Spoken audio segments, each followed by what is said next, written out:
Good afternoon, I'm Raylene Ramsey. This is your afternoon news fix for Tuesday, the 8th of July.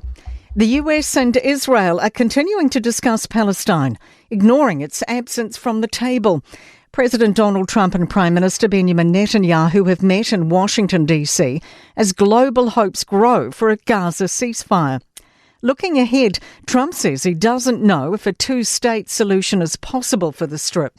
Netanyahu's expressed support for Trump's repeated musing on developing it into a Middle East Riviera. The BBC's Peter Bowes says the two seem to share broadly similar principles. Of course, Palestinians will make the points that they've had no say in this negotiation, in this discussion at all. Meanwhile, Wall Street has been in disarray over tariff warning letters fired off to 14 countries by the president. It pressures trade partners to make a deal or risk being slapped with tariffs next month. Stocks tumbled as Trump revealed new rates, some as high as 40% for South Africa, Japan, South Korea and other Asian countries.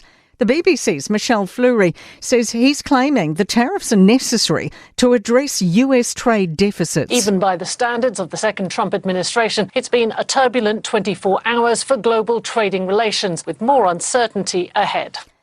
Uber says it believes 9 out of 10 of its drivers would quit if they lost working flexibility.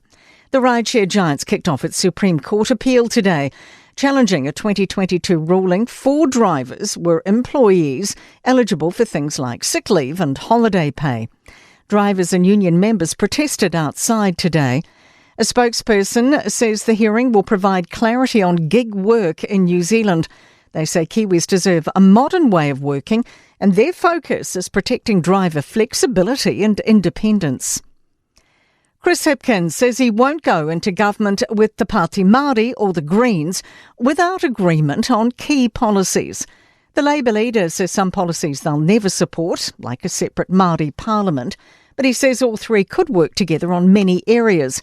And he'll outline what they will and won't do before the election. It will depend on the policy positions that those parties say are their bottom lines, because if they take extreme positions that we can't work with, then we'll say that before the election.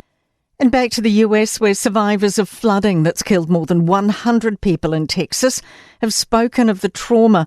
Those killed in the weekend's flash floods include 28 children and dozens of people are still missing.